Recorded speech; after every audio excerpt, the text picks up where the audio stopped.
मोहम्मद की मक्का की अनुकरणीय क्षमा। मुसलमान आमतौर पर पैगंबर मोहम्मद की मक्का पर विजय के संबंध में कई दावे करते हैं।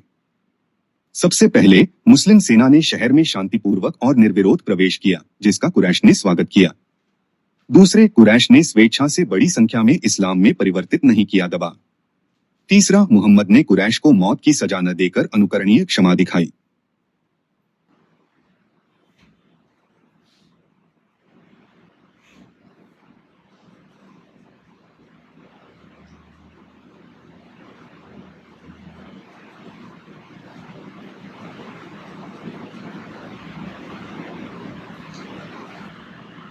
मक्का में मोहम्मद का शांतिपूर्ण प्रवेश। मोहम्मद द्वारा मक्का पर हमला करने के बावजूद 10 साल लंबी हुदैबिया संधि को सिर्फ 2 साल के बाद फेंककर विजय अभी भी मुसलमानों के लिए एक शांतिपूर्ण कार्य था।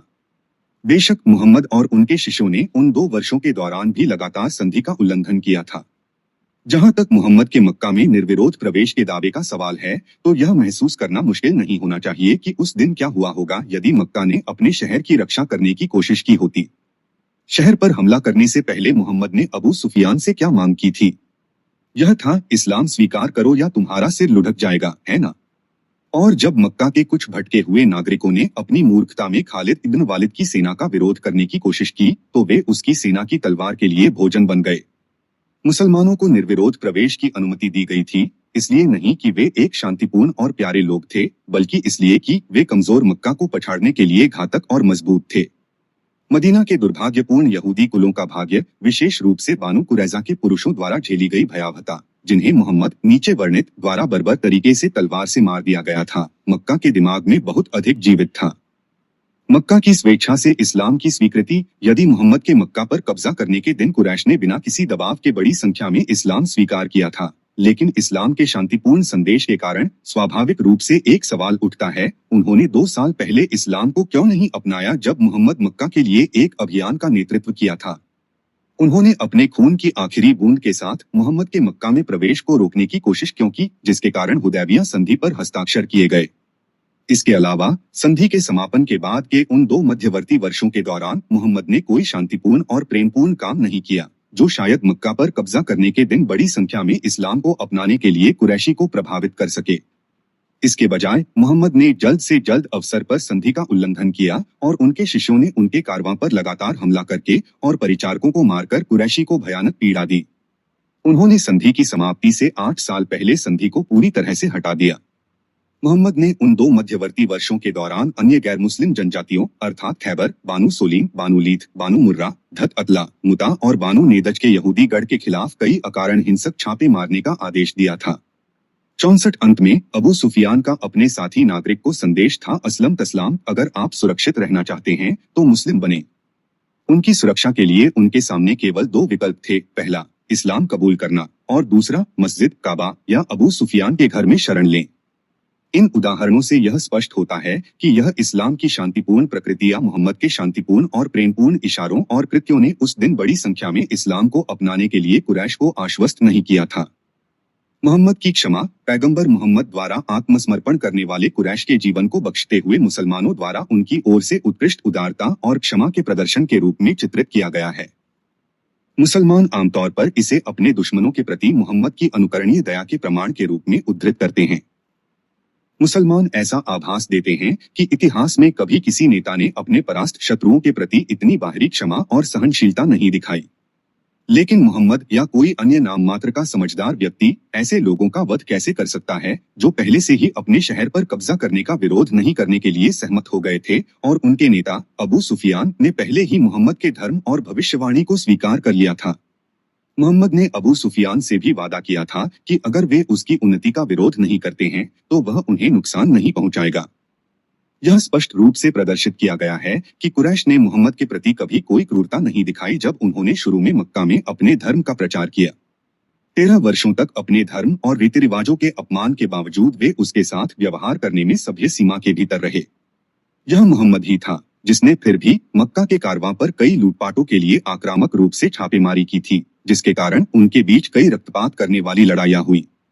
मोहम्मद की लगातार छापेमारी और मक्का के कारवां की लूट और उनके व्यापार में व्यवधान ने कुरैश को भारी आर्थिक नुकसान और कठिनाई का कारण बना दिया था। इससे भी महत्वपूर्ण बात यह है कि कुरैश उन मुसलमानों के पिता, माता, भाई, बहन और रिश्तेदार थे जिनमें मोहम्मद भी शामिल थे, जो मक्का से आए थे। क्या दुनिया में सबसे क्रूर इंसान ऐसे करीबी रिश्तेदारों को रखने की सोचेगा, जो था पहले से नाहक का सामना करना पड़ा, इसलिए बहुत प्रति तलवार ने विचार का मुसलमानों यहाँ तक कि का हमारी समय मोहम्मद ने अभी तक कुरैश के खिलाफ पर्याप्त क्रूरता नहीं की थी। सभी मुसलमानों के लिए मोहम्मद के प्रति कुरैश का स्पष्ट रूप से सभ्य और सहिष्णु व्यवहार इतना अक्षम्य अपराध था कि उसे मक्का पर कब्जा करने के बाद उन सभी को मार देना चाहिए था। मोहम्मद का मक्का पर कब्जा फिर भी रक्तहीन भी नहीं था। खालिद इब्न वालिद ने नम्र प्रतिरोध करने वालों को बेरहमी से मार डाला था। मोहम्मद ने 10 या 12 मक्का नागरिकों को भी फांसी देने का आदेश दिया था जिन्होंने पहले इस्लाम को त्याग दिया था या उनकी और उनके पंथ की आलोचना या उपहास किया था। प्रभावशाली परिवारों से संबंधित कुछ प्रतिबंधित व्यक्तियों को उनके परिवार के सदस्यों द्वारा पैरवी की गई थी, उन्हें बख्शा गया। आखिरकार 4 लोगों को मार डाला गया। उनमें से 2 गायन करने वाली लड़कियां थीं, जिन्होंने मोहम्मद का उपहास करने वाले गीतों की रचना की थी। जिस तरह की पीड़ा, अपमान, परेशानी, रक्तपात और कठिनाइयों के कारण मोहम्मद ने मक्का से प्राप्त किया था, उसे देखते हुए कोई भी मक्का नागरिक किसी भी तरह के समझदार न्याय में मृत्युदंड का हकदार नहीं था, खासकर जब उनके पास था मोहम्मद के शासन के लिए बिना शर्त अपनी मातृभूमि को आत्मसमर्पण कर दिया। मोहम्मद की मक्का पर विजय के बाद भी बर्बर प्रकृति की क्रूरता का पालन करना बाकी था। काबा को नष्ट करने के बाद मोहम्मद ने खालिद इब्न वालिद को पड़ोसी जनजातियों को अधीन करने के लिए भेजा।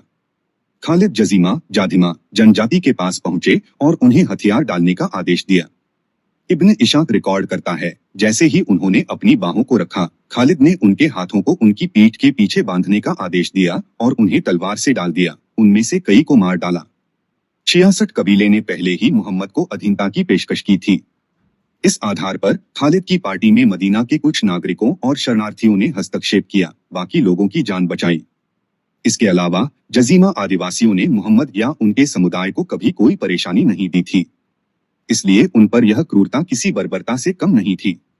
मोहम्मद की मक्का की विजय पर जिस तरह से उन्होंने कुरैश के मूर्ति देवताओं को निर्दयता से नष्ट कर दिया, अपने आलोचकों को मौत के घाट उतार दिया, खालिद ने उन मक्का नागरिकों का वध कर दिया जिन्होंने नम्र प्रतिरोध दिखाया था और खालिद ने जजीमा आदिवासियों का वध किया था, और इसी तरह यह उसकी ओर से क्रूर अत्याचार के अवसर का प्रतिनिधित्व करता है, क्षमा, दया और किसी भी प्रकार की उदारता का नहीं। पैगंबर ने हिंसक या डराने वाली रणनीति का उपयोग करके अरब के अन्य सभी बुतपरस्त कबीलों पर विजय प्राप्त की थी या उन्हें अधीन कर दिया था, जिसे चर्चा को छोटा रखने के लिए इस पुस्तक में शामिल नहीं किया जाएगा। हालांकि कुरैश के साथ उनका टकराव, जो काफी सहानुभूतिपूर्ण था, मूर्ति पूजक लोगों के साथ उनके व्यवहार की एक आदर्श रूपरेखा देता है, जो हर समय दुनिया के सभी मूर्ति पूजकों पर लागू होगा। मोहम्मद का यहूदियों के साथ व्यवहार। मोहम्मद के मिशन पर यहूदी प्रभाव। यह पहले ही समझाया जा चुका है कि पैगंबर मोहम्मद यहूदियों और ईसाइयों की एकेश्वरवादी मान्यताओं से अत्यधिक प्रभावित थे। इसने संभवतः उन्हें ईश्वर की एकता की घोषणा करने के लिए मक्का के बहुदेववादियों के बीच एक एकेश्वरवादी पंथ का प्रचार करने के लिए अपना भविष्य सूचक मिशन शुरू करने के लिए प्रेरित किया था। मोहम्मद को यहूदी लोगों और उनके पंथ और रीति रिवाजों का पहला विचार तब मिला जब वह 12 साल की छोटी उम्र में अपने चाचा अबू तालिब के साथ सीरिया की व्यापारिक यात्रा पर थे। 67 मक्का में भी वह एक विद्वान यहूदी रब्बी के साथ मित्रवत था, जिसका नाम अब्दैस बिन सलोम था, जिसके बारे में कहा जाता है कि उसने यहूदी धर्म ग्रंथों का पाठ किया था और मोहम्मद को यहूदी परंपराओं की व्याख्या की थी। इब्न इशाक की मोहम्मद की जीवनी से पता चलता है कि वह मक्का में बाइबिल की टिप्पणियों के अध्ययन के लिए बेत हामिदराश, एक घर का दौरा करते थे। मुस्लिम टीकाकार अल-बैदावी का कहना है कि कुछ यहूदी प्राचीन इतिहास को दोहराते थे, जैसा कि तोरा में वर्णित है। यहाँ तक कि सिनेगॉग में भाग लेने की भी सूचना है। यह रब्बी, जो कथित तौर पर बाद में मुस्लिम बन गया और अब्दुल्ला इब्न सलाम नाम लिया, को कुरान 46:10 में वर्णित गवाह माना जाता है, जो कुरान और यहूदी धर्म ग्रंथों के बीच एक समझौते की पुष्टि करता है। इस कविता का उद्देश्य यहूदियों को मोहम्मद के नए को स्वीकार करने के लिए प्रोत्साहित करना था। धर्म 68. जब मोहम्मद 622 में मदीना में स्थानांतरित हुए तो कई यहूदी और बहुदेववादी जनजातियां वहां रहती थीं। कम संपन्न बहुदेववादियों की तुलना में यहूदी एक संपन्न, समृद्ध और प्रभावशाली समुदाय थे। इसकी पुष्टि में प्रसिद्ध इस्लामी विद्वान अबुल अला मौदूदी डी 1979 लिखते हैं, आर्थिक रूप से वे यहूदी अरबों की तुलना में बहुत अधिक मजबूत थे, चूंकि वे फिलिस्तीन और सीरिया के अधिक सभ्य और सांस्कृतिक रूप से उन्नत देशों से आए थे। इसलिए वे ऐसी कई कलाओं को जानते थे जो अरबों के लिए अज्ञात थीं। उन्होंने बाहरी दुनिया के साथ व्यापारिक संबंधों का भी आनंद लिया। 69 यहूदियों ने 2 कारणों से कोई विरोध किए बिना मोहम्मद को अपने शहर में बसने दिया होगा।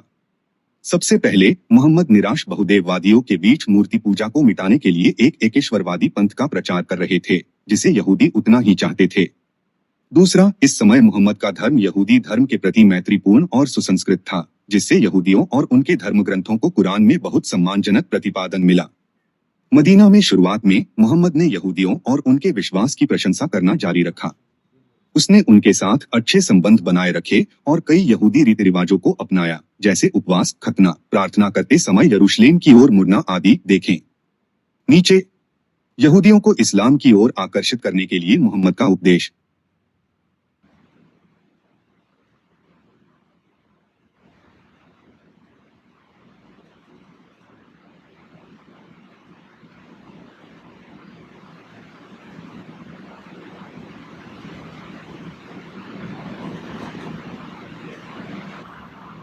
जैसे ही पैगंबर मोहम्मद ने मदीना में सक्रिय रूप से अपने धर्म का प्रचार करना शुरू किया, बहुदेववादी बड़ी संख्या में उनके पंथ में शामिल हो गए। लेकिन उसने धनी यहूदी समुदाय पर खराब प्रभाव डाला। अप्रभावित यहूदियों को इस्लाम की ओर आकर्षित करने के लिए अल्लाह ने विशेष रूप से उन्हें प्रोत्साहित करने के लिए तैयार की गई आयतों को प्रकट करना शुरू कर दिया। उदाहरण के लिए, उत्पत्ति की यहूदी कहानी कुरान 2:30-38 और मूसा और इजराइल के बच्चों कुरान 2:240-61 की यहूदी कहानियों से संबंधित अल्लाह की ओर से छंदों की एक श्रृंखला नीचे आई। फिर अल्लाह ने यहूदियों और ईसाइयों भी एकेश्वरवादी सबियन को कुरान में विश्वास करने के लिए, अपनी दया प्राप्त करने के लिए, अपने स्वयं के धर्म ग्रंथों का पालन करने के लिए प्रोत्साहित किया। जो लोग विश्वास करते हैं कुरान में और जो यहूदी शास्त्र का पालन करते हैं, और ईसाई और सबियन जो कोई भी अल्लाह और अंतिम दिन में विश्वास करता है और धार्मिकता से काम करता है, उसका इनाम उनके भगवान के पास होगा। उन पर न कोई भय होगा और न वे शोक करेंगे। कुरान 2:62। यह भी देखें 22:17।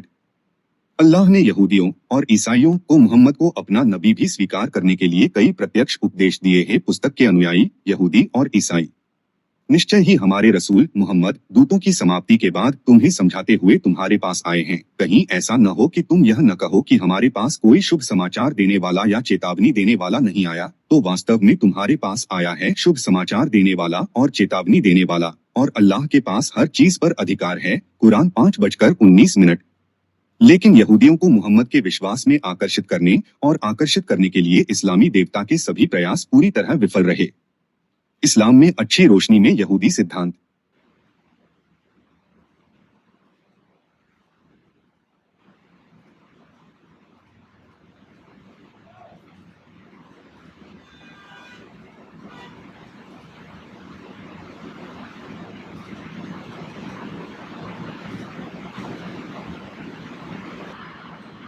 मोहम्मद पर यहूदी धर्म का प्रभाव इस तथ्य में और अधिक परिलक्षित होता है कि उन्होंने कुरान में कुरैश की मूर्ति पूजा की तुलना में यहूदी धर्म पर अधिक सम्मान दिया।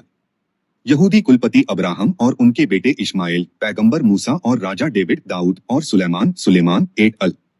यहूदी परंपरा को इस्लाम के पैगंबरों के बीच अत्यधिक सम्मानित स्थान मिला है। वास्तव में मोहम्मद ने मूसा को खुद से भी ऊंचा दर्जा दिया। बुखारी 4:610-620। मोहम्मद के भविष्य सूचक मिशन के प्रारंभिक चरण के दौरान इस्लामी रहस्योद्घाटन के साथ साथ मोहम्मद के व्यक्तिगत इशारों को यहूदी विश्वास के प्रति अच्छी तरह से निपटाया गया था। उसके बारे में कहा जाता है कि उसने कहा था, जो किसी यहूदी या ईसाई पर अत्याचार करता है, वह न्याय के दिन मुझ पर दोष लगाने वाला होगा। उनके शुरुआती इशारे इन धर्मों की ओर संकेत करते हैं कि उन्होंने मूर्ति पूजक अरबों के बीच एक एकेश्वरवादी विश्वास का प्रचार करने की मांग की, जो यहूदी और ईसाई धर्म के साथ एक आम विश्वास का हिस्सा होगा। कुरान की शुरुआती आयतें यहूदियों को एक सम्मानित लोगों के रूप में पहचानती हैं, और निश्चित रूप से हमने किताब और ज्ञान और भविष्यवाणी इजराइल यहूदियों के बच्चों को दी, और हमने उन्हें अच्छी चीजें दी, और हमने बनाया वे राष्ट्रों से श्रेष्ठ हैं। कुरान 45:16। कुरान यहूदी धर्म ग्रंथों के बारे में कहता है कि इसमें ईश्वर का मार्गदर्शन और प्रकाश। कुरान 5:44 है, और यह धर्मी लोगों के लिए ईश्वर का आशीर्वाद और मार्गदर्शन था। कुरान 6:153-54। कुरान फिलिस्तीन जेरूसलम को कई जगहों पर धन्य भूमि के रूप में मान्यता देता है। शुरुआत में मोहम्मद ने यरूशलेम को अपने नए विश्वास के केंद्र के रूप में देखा। यह यरूशलेम से है कि वह कथित तौर पर स्वर्ग पर चढ़ गया। उन्होंने प्रवास के बाद इसे मुस्लिम प्रार्थनाओं की दिशा के रूप में अपनाया। मदीना मोहम्मद ने दान में योगदान करने के यहूदी रिवाज की भी नकल की, इसे एक अरामी नाम स्कात दिया और इसे इस्लाम के 5 स्तंभों में से एक बना दिया। यहूदी परंपरा के बाद उन्होंने सुअर का मांस खाने पर भी प्रतिबंध लगा दिया, औपचारिक स्नान और शुद्धिकरण की शुरुआत की और शनिवार को सप्त पालन की स्थापना की। बाद में इसे शुक्रवार में बदल दिया गया। यहूदी रीति रिवाजों और प्रथाओं का पालन करते हुए उन्होंने आशूरा के उपवास की स्थापना की। बाद में इसे रमजान में बदल दिया गया। इस्लाम के 5 स्तंभों में से एक। उन्होंने यहूदी परंपराओं का पालन करते हुए मुस्लिमों के लिए खतना की स्थापना की। अबू दाऊद 41-5-2-5-1-70 और दावा किया कि उनका जन्म खतना हुआ था। शुरुआत में वह खुद को पैगंबर के लिए यहूदी शब्द नबी कहते थे। यहूदियों के साथ मुहम्मद की कड़वाहट।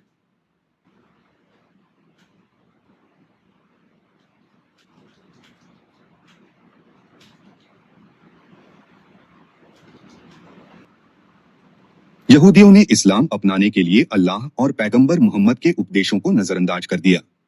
कुरान में यहूदी धर्म ग्रंथों और परंपराओं की कई अशुद्धियां और विकृतियां थीं। उदाहरण के लिए कुरान 7:157 ने दावा किया कि मुहम्मद कथित तौर पर इब्राहिम के बेटे इस्माइल का वंशज था। वह मसीहा था जिसके आने की तौराह में भविष्यवाणी की गई थी। यह दावा कुरान के पहले प्रकट किए गए छंदों का खंडन करता है, जिसमें स्पष्ट रूप से कहा गया है कि भविष्यवाणी केवल इजराइल के बच्चों कुरान 45:16 और विशेष रूप से इसहाक और जैकब कुरान 29:27 के परिवार पर दी गई है।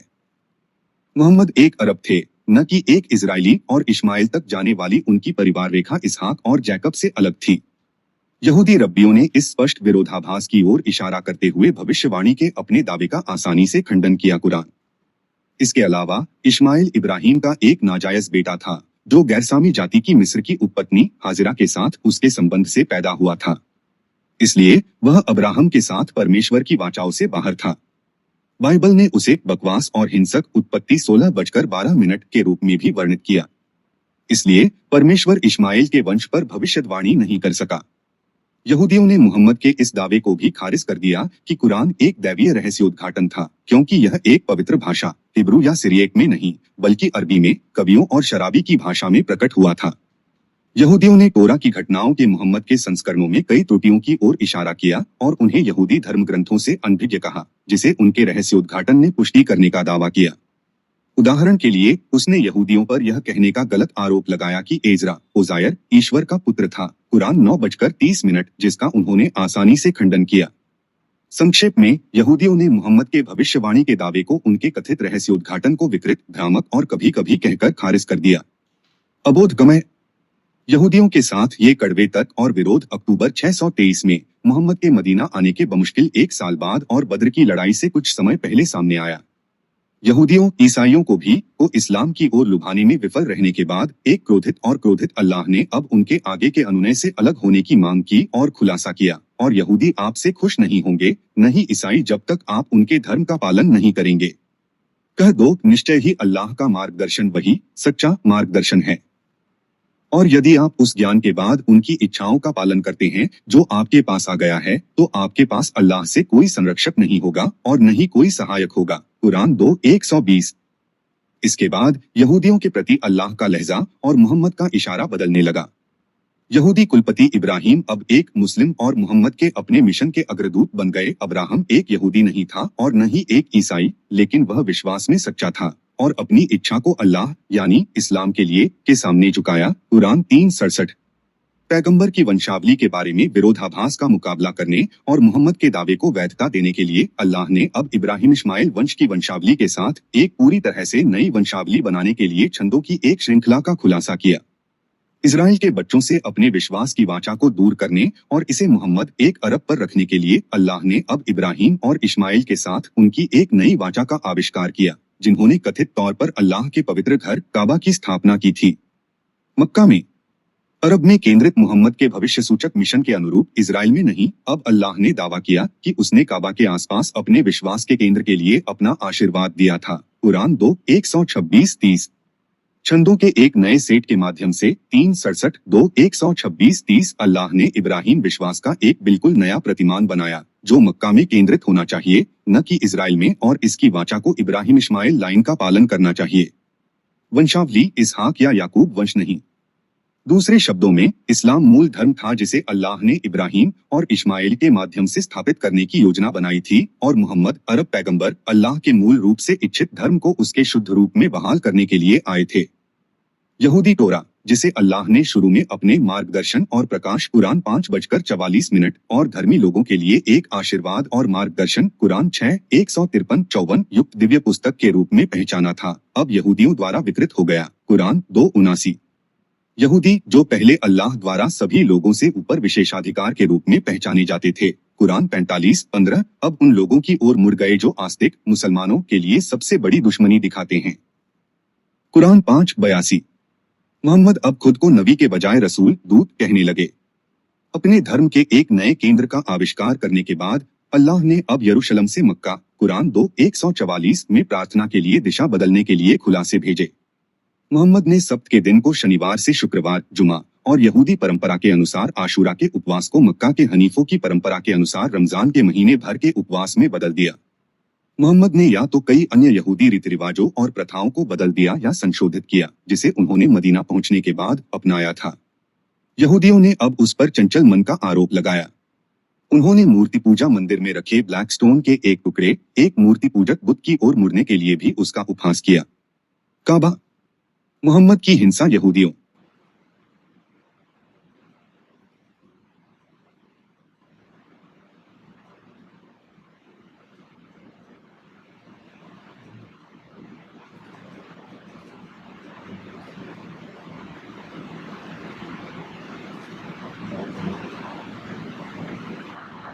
मदीना में यहूदी मोहम्मद के रहस्योद्घाटन की अपनी तीखी तीखी आलोचना के साथ उनके धार्मिक मिशन के लिए एक बढ़ती हुई अड़चन बन गए। उन आलोचनाओं के उनके पास बहुत कम उत्तर थे। 624 की शुरुआत में बद्र में कुरैश के खिलाफ अपनी शानदार जीत से उत्साहित और व्यापार कारवां पर लूट की छापों की एक श्रृंखला के माध्यम से प्राप्त अपनी बढ़ती शक्ति और संसाधनों से प्रबलित मोहम्मद ने अब जिद्दी, परेशान यहूदियों के खिलाफ अपनी तलवारें बदल दी। उसके पीछे बद्र की जीत के साथ उसने बानु कैनुका यहूदियों को उनके बाजार स्थान पर इकट्ठा किया और अशुभ चेतावनी दी, हे यहूदियों, सावधान रहें कि भगवान आप पर प्रतिशोध नहीं लाएंगे जो उन्होंने कुरैशी बद्र में पर लाया और मुसलमान बन गए। आप जानते हैं कि मैं एक पैगंबर हूं जिसे भगवान द्वारा भेजा गया है। मोहम्मद की अशुभ धमकी को नजरअंदाज करने के लिए यहूदियों ने जल्द ही भारी कीमत चुकाई।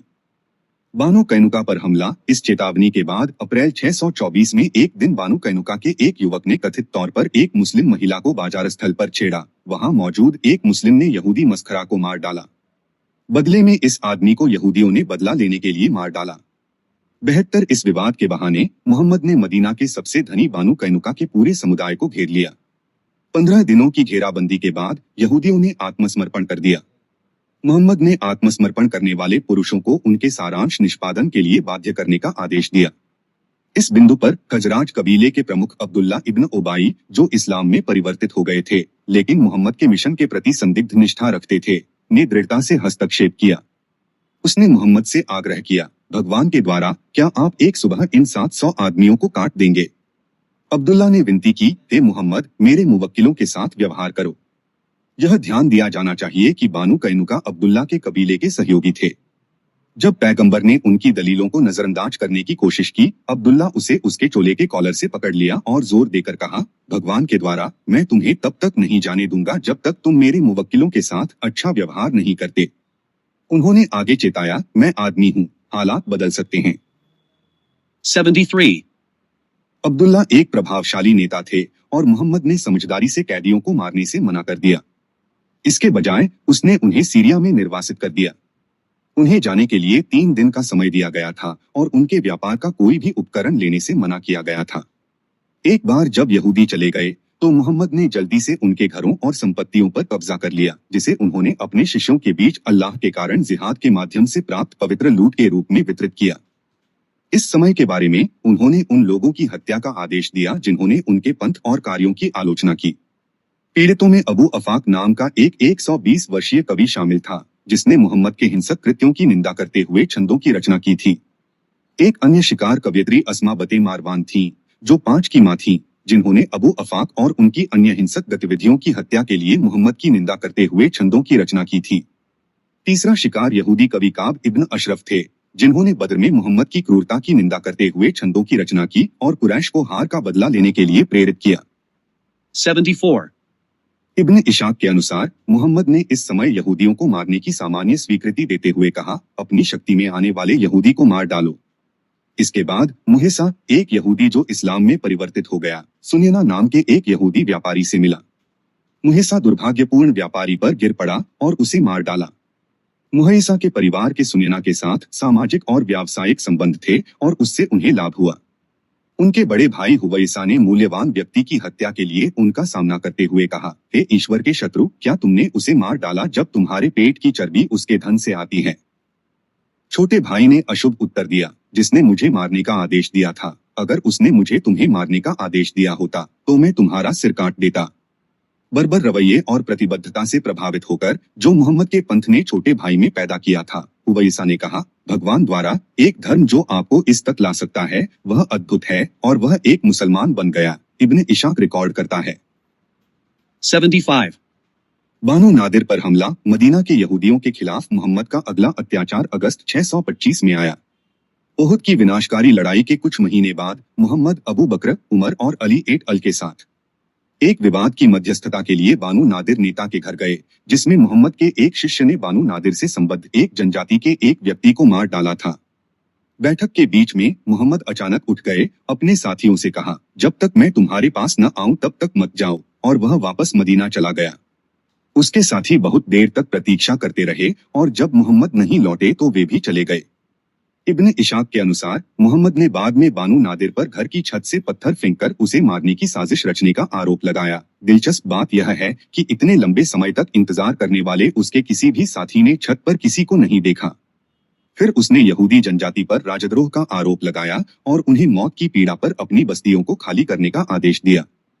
कुछ टिप्पणीकारों ने ओहुद की विनाशकारी लड़ाई से पहले मक्का के अबू सुफियान के साथ बानु नादिर के वाणिज्यिक व्यवहार का हवाला दिया, उनके खिलाफ मोहम्मद की शत्रुता के कारण के रूप में। हालांकि कुरान इसका कारण इस प्रकार बताता है, अल्लाह ने उनके लिए निर्वासन का फैसला किया था, क्योंकि उन्होंने अल्लाह और उसके रसूल का विरोध किया, और अगर कोई अल्लाह का विरोध करता है तो निश्चित रूप से अल्लाह कड़ी सजा में है। कुरान 59:3-4। दूसरे शब्दों में, बानु नादिर की इस्लाम को अस्वीकार करना मोहम्मद के हमले का कारण था। उन्हें अब्दुल्ला इब्न उबाई, कुरान में एक पाखंडी के रूप में बार बार निंदा की गई, ने फिर से बानु नादिर के खिलाफ मोहम्मद के राजद्रोह के आरोप को निराधार बताया और यहाँ तक कि उनकी तरफ से लड़ने की धमकी दी। अल्लाह कुरान में इसका हवाला देता है, पाखंडी कहते हैं बानु नादिर से, यदि तुम्हें निकाल दिया गया है तो हम भी आपके साथ बाहर जाएंगे और हम आपके मामले में किसी की नहीं सुनेंगे, और यदि तुम पर लड़ाई में आक्रमण किया गया तो हम तुम्हारी सहायता करेंगे, लेकिन अल्लाह गवाह है कि वे वाकई झूठे हैं। कुरान 59:11। जब यहूदियों ने हौसला बढ़ाया द्वारा अब्दुल्ला के समर्थन की प्रतिज्ञा नहीं छोड़ी, मोहम्मद ने हमला किया और उन्हें अपने किलों में जब्त कर लिया। अपने आत्मसमर्पण में तेजी लाने के लिए इब्न इशाक नोट करता है, प्रेरित ने आदेश दिया कि ताड़ के पेड़ों को काट दिया जाए और जला दिया जाए, और उन्होंने बानु नादिर ने उसे पुकारा, मोहम्मद, आपने प्रचंड विनाश को प्रतिबंधित किया है और उन दोषियों को दोषी ठहराया है इसका, फिर आप हमारे खजूर के पेड़ों को क्यों काट रहे हैं और जला रहे हैं? 77 उन्होंने निर्वासन में जाने की शर्त पर आत्मसमर्पण कर दिया। मोहम्मद ने उनकी संपत्ति, घरों और फर्मों के साथ साथ उनकी तलवारें, कुरासे और हेलमेट पर कब्जा कर लिया, जिसे उन्होंने अपने अनुयायियों के बीच वितरित किया। बानु कुरैजा का वध मोहम्मद का यहूदियों के खिलाफ क्रूरता का सबसे भयानक कार्य अप्रैल 627 में हुआ, उस खाई की लड़ाई के तुरंत बाद जिसमें मक्का ने मदीना में मुसलमानों को जब्त कर लिया था। इस्लामी साहित्य रिकॉर्ड करते हैं कि उस घेराबंदी के दौरान कुरैश ने सहायता के लिए बानु कुरैजा से संपर्क किया था, जिसके लिए वे कथित तौर पर सहमत थे, लेकिन वास्तव में वे उस लंबे टकराव के दौरान तटस्थ रहे। वास्तव में बानु कुरैजा ने अपने समुदाय को बचाने वाली खाई खोदने के लिए मोहम्मद को अपने हुक्म और अन्य उपकरण दिए थे। कुरैश के पीछे हटने के बाद मोहम्मद ने बानु कुरैजा पर जासूसी करने और संधि तोड़ने का आरोप लगाया, जो शायद कभी अस्तित्व में ही नहीं था। 78 अल्लाह कुरान में इस आरोप की पुष्टि इस प्रकार करता है, और वह अल्लाह पवित्र शास्त्र के लोगों यानी बानु कुरैजा यहूदियों को लाया, जिन्होंने उन्हें यानी कुरैशी को उनके गढ़ों से नीचे लाया और दहशत में डाल दिया। उनके दिल। कुरान 33:26। यह समझना मुश्किल है कि बानु कुरैजा उनके गढ़ों में बैठे, जैसा कि अल्लाह ने दावा किया था, कुरैशी लड़ाकों की मदद कैसे कर सकते थे। हालांकि यह अल्लाह और मोहम्मद के लिए उनके किले में लगभग 1 महीने तक हमला करने और घेरने का पर्याप्त कारण था। आत्मसमर्पण किया। अब्दुल्ला इब्न उबाई ने फिर से बानु कुरैजा पर मोहम्मद के हमले की निंदा की, लेकिन वह मृत्यु से दूर नहीं था और उसकी शक्ति कमजोर हो गई थी क्योंकि उसके अधिकांश अनुयायी मोहम्मद में शामिल हो गए थे। अब मोहम्मद उसे आसानी से अनदेखा कर सकता था। आत्मसमर्पण करने वाले यहूदियों ने 2 साल पहले निर्वासित बानु नादिर आदिवासियों की तरह निर्वासन में जाने की पेशकश की। मोहम्मद ने प्रस्ताव को अस्वीकार कर दिया। इसके बजाय उसने उनके सभी वयस्क पुरुषों को, जिनमें से लगभग 800 से 900, वध करने का फैसला किया। उनकी वयस्कता जघन बालों के विकास से निर्धारित होती थी। 79 महिलाओं और बच्चों को दास के रूप में पकड़ लिया गया और उनके घरों और संपत्तियों को हमेशा की तरह जब्त कर लिया गया और मुसलमानों के बीच वितरित कर दिया गया। इस्लामिक ईश्वर ने इन बर्बर अत्याचारों को उजागर करके एक जोरदार मंजूरी दी। कुछ को तुमने मार डाला और कुछ को बंदी बना लिया, और उसने, अल्लाह ने, तुम्हें उनकी भूमि और उनके घरों और उनके धन का वारिस कर दिया, और भूमि को तुमने कुचला नहीं। अल्लाह हमेशा सब कुछ करने में सक्षम है। कुरान 33:26-27। इसके बाद बाजार स्थल पर एक गड्ढा खोदा गया और मोहम्मद की उपस्थिति में उन 800 से 900 बंधुओं को उनके हाथों को पीछे बांधकर खाई के कगार पर लाया गया और कटे हुए शरीरों को उसमें धकेलने से पहले तलवारों से उनका सिर काट दिया गया। मोहम्मद ने स्वयं 2 यहूदी नेताओं के सिर काट दिए। यह तमाशा सुबह से दिन तक चलता रहा और रात में टॉर्च की रोशनी में चलता रहा। इस भीषण नरसंहार ने करेन आर्मस्ट्रांग में भी घृणा पैदा कर दी, जो इस्लाम के बारे में पश्चिमी भ्रांतियों को दूर करने के अपने अथक अभियान के लिए मुसलमानों के बीच बेहद लोकप्रिय हैं। वह इतनी घृणित थी कि उसने इसकी तुलना यहूदियों पर नाजी अत्याचारों से की। इस क्रूर यहूदी नरसंहार को स्पष्ट रूप से प्रथम प्रलय कहा जा सकता है। एक यहूदी महिला, जिसके पति का सिर काट दिया गया था, ने अपने पति के हत्यारों की दासी बनने के बजाय अपने लिए भी उसी भाग्य की मांग की। उसकी इच्छा पूरी हुई और उसने मुस्कुराते हुए चेहरे के साथ मृत्यु को स्वीकार कर लिया। मोहम्मद की युवा पत्नी आयशा, जो इस हत्याकांड की गवाह थी, बाद में कहा करती थी कि मौत को गले लगाते हुए इस नायिका की मुस्कान उसे हमेशा के लिए परेशान करने वाली थी। इब्न इशाक के अनुसार आयशा कहा करती थी, मैं उसकी अच्छी आत्माओं और उसकी जोरदार हंसी पर अपने आश्चर्य को कभी नहीं भूल सकती, जब वह हर समय जानती थी कि उसे मार दिया जाएगा। अलजबीर नाम का एक और बूढ़ा यहूदी व्यक्ति, जिसने पहले कुछ मुसलमानों की जान बचाई थी, को क्षमा की पेशकश की गई थी, लेकिन उसने यह कहते हुए मना कर दिया कि उसकी अब और जीने की कोई इच्छा नहीं है, क्योंकि उसके सभी प्रियजन चले गए थे। इब्न इशाक ने उनके बारे में यह कहते हुए रिकॉर्ड किया, बिना परिवार और बच्चों के एक बूढ़ा आदमी जीवन के साथ क्या चाहता है। मोहम्मद चिल्लाया, हाँ, तुम भी उनके साथ नरक की आग में शामिल हो जाओगे और उसके निष्पादन का आदेश दें।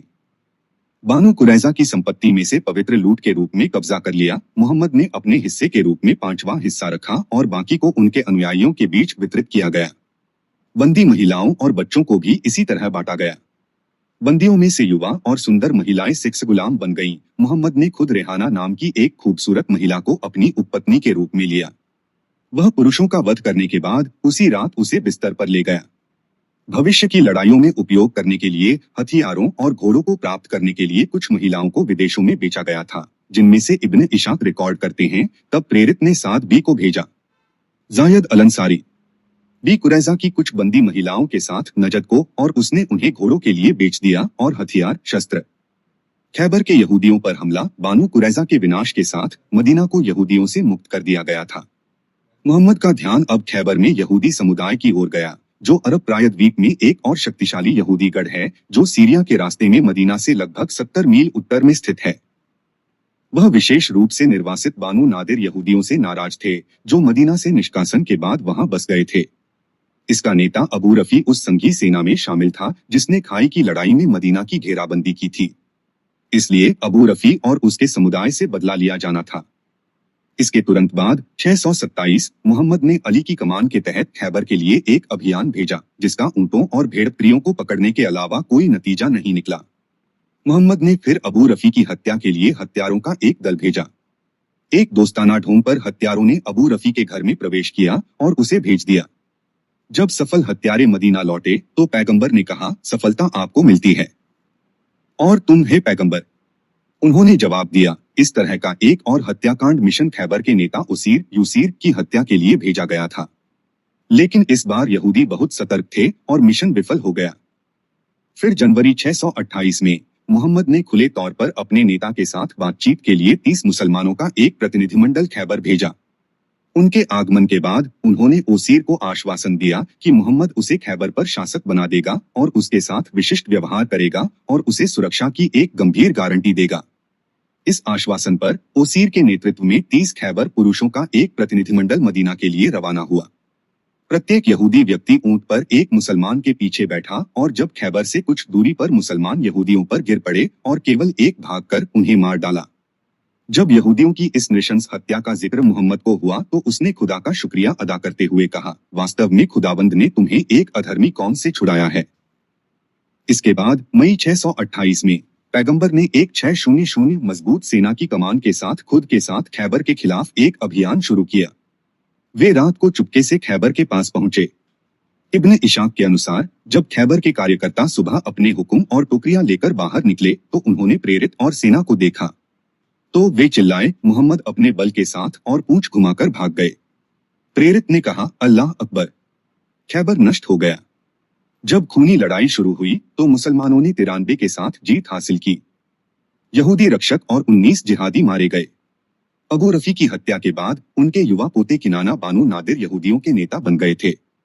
वह एक गुप्त स्थान में छिपे अपने खजाने की रक्षा कर रहा था, जिसके बारे में मोहम्मद को एक पाखंडी यहूदी ने सूचित किया था। खजाने के ठिकाने के बारे में जानकारी निकालने के लिए मोहम्मद ने किनाना को उसके सीने पर आग लगाकर काफी प्रताड़ित किया।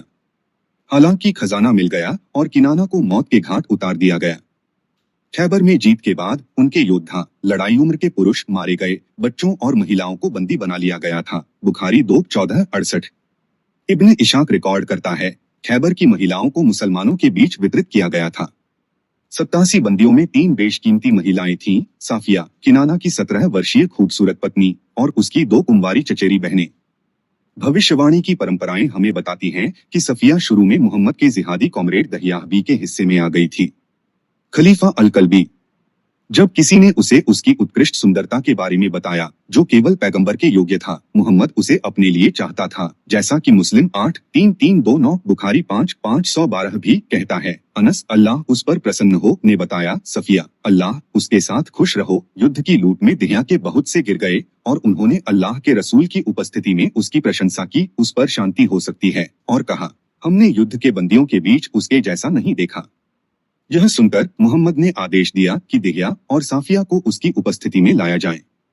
जब नबी ने उसकी ओर देखा तो उसने दहिया से कहा, बंदियों से एक और दासी ले लो। पैगंबर ने उसे आजाद कर दिया और उससे शादी कर ली। अबू दाऊद 19:2992। इब्न इशाक के अनुसार उसने आदेश दिया कि साफिया को उसके पीछे रखा जाए और उसके ऊपर अपना आवरण फेंक दिया ताकि मुसलमानों को पता चले कि उसने उसे अपने लिए चुना है। दहियाह को 2 युवा चचेरे भाइयों के साथ सांत्वना मिली। साफिया, मोहम्मद ने अभियान में जब्त की गई भारी लूट को अपने पवित्र योद्धाओं में बांट दिया। वह आत्मसमर्पण करने वाले यहूदियों को निष्कासित करना चाहता था। बुखारी 3:531। लेकिन मुसलमानों के पास जब्त भूमि पर खेती करने के लिए पर्याप्त जनशक्ति नहीं थी, जैसा कि एक हदीस अबू दाऊद 19:3008 रिकॉर्ड करता है। उनके मुसलमानों के पास इस पर काम करने के लिए पर्याप्त मजदूर नहीं थे। इसलिए मोहम्मद ने यहूदियों को 2 शर्तों पर भूमि के कब्जे में रहने की अनुमति दी। पहला, जब तक हम चाहेंगे हम आपको इस शर्त पर रहने देंगे। बुखारी 3:531। और दूसरा, आधा उपज, फल और वनस्पति मुसलमानों को कर के रूप में आत्मसमर्पण कर दिया जाना चाहिए। बुखारी 3:521-24। खैबर की घटना के बाद फदक की भयभीत यहूदी जनजाति ने अपनी भूमि की आधी उपज को आत्मसमर्पण करने की शर्त पर मोहम्मद को जल्दी से प्रस्तुत करने की पेशकश की। इसके बाद अरब के अन्य यहूदी गढ़कामुस, वतीह, सोलालिम और वादी अल्कोरा आदि को भी जमा करने या निर्वासित करने के लिए मजबूर किया गया। अपनी मृत्यु से पहले मोहम्मद ने अपने साथियों को अरब भूमि से यहूदियों और ईसाइयों को भगाने का आदेश दिया। इब्न इशाक के अनुसार पैगंबर ने अपनी मृत्युशैया पर रहते हुए निर्देश दिया था कि 2 धर्मों को अरबों के प्रायद्वीप में रहने की अनुमति नहीं दी जानी चाहिए। नवासी नतीजतन दूसरे खलीफा उमर ने 638 में खैबर के यहूदियों को निष्कासित कर दिया और उसके शासन के अंत तक दी। 644 कोई भी यहूदी और ईसाई अरब प्रायद्वीप में नहीं रहे। बुखारी 3:531, अबू दाऊद 19:3001।